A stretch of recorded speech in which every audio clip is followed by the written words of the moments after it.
Often we think of activism as this abstract thing. We see those iconic images of like the two women with their fists in the air, and we see pictures of marches and images of the March on Washington, and we think that's activism. My name is Jack Archer. My pronouns are they, them, theirs. I graduated from Eastern in 2017, where I studied English, history, and theater, and I'm an activist.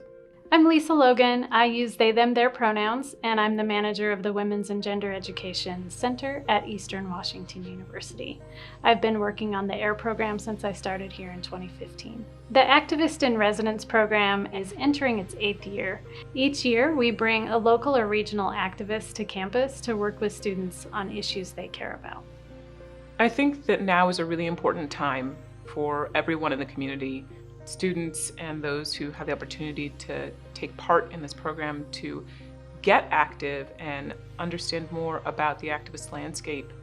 Because the last 4 years, I think, have really taught us what happens when people are complacent. Sally Winkle, our previous director, started this program in 2014. And over these first 7 years, we've worked with activists like Liz Moore, Sandy Williams, Taylor Weech, Jace Bilinga, Rowena Panetta, and Lily Navarrete. We've covered environmentalism, public health, and immigration. And this year with Jack Archer, we'll be covering Black activism. Activists, Tactics, and Perspectives. That's what we're calling it. And I'm really excited about the opportunity to teach people about the activist ecosystem, help people sort of find their place in the entire world of activism. It's much bigger than, even just the Women's March, which was huge, or any Black Lives Matter event that you've seen. It's more than the signs in the streets. One of the main things we do in the Activist in Residence program is really address a lot of the misconceptions around what activism is.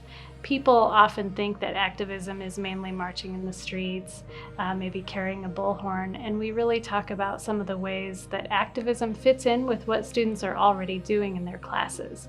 So we talk about some of the more background work, like research and writing, art and creativity. So we really make students more comfortable with becoming activists and finding the ways that they're already activists in their own lives and in their own communities. We very rarely get to zero in on the people who are making it happen. And I don't just mean the people out front, like the Martin Luther Kings of the world, who are extraordinarily important, but also the people in the background who figured out the logistics of how these marches would work and who talked through everything from why are we marching to where are we going and who are we trying to get to listen to us and what is our next goal.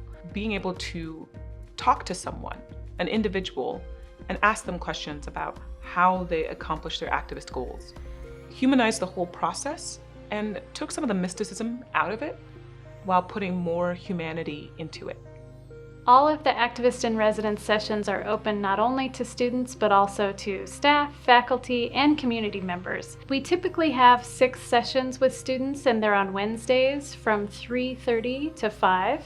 This year, we'll be offering them virtually, and we'll be holding them over Zoom. We want to give people a sense of tactics and strategies within activism, where they may not have seen themselves before, and then may find that they actually have gifts and something beautiful to offer to what's needed to the community. Students and staff, faculty, and community members who take part in the Activist in Residence program learn about the ways they can get involved and get engaged in their own communities and the way they can make a difference, even in their own families or in their own classrooms. Another benefit is that if students attend 4 of the 6 sessions, they receive a certificate.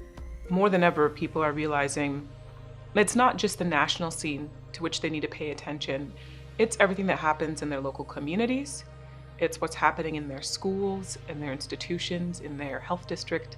If someone has never considered themselves an activist before, but they feel driven to be engaged in their community, or they feel that they want to be empowered to act, then participating in AIR is going to give them something of an introduction to what it means to be engaged in the community, especially here in Spokane. If people are unable to attend the sessions but they want to get more involved, we're currently building an endowment for this program. We're fundraising, and we have a couple years left to earn the $25,000 that we need to make this a long-term, ongoing program that lasts into perpetuity. Gender, Women's, and Sexuality Studies and the Women's and Gender Education Center are the primary sponsors of this program.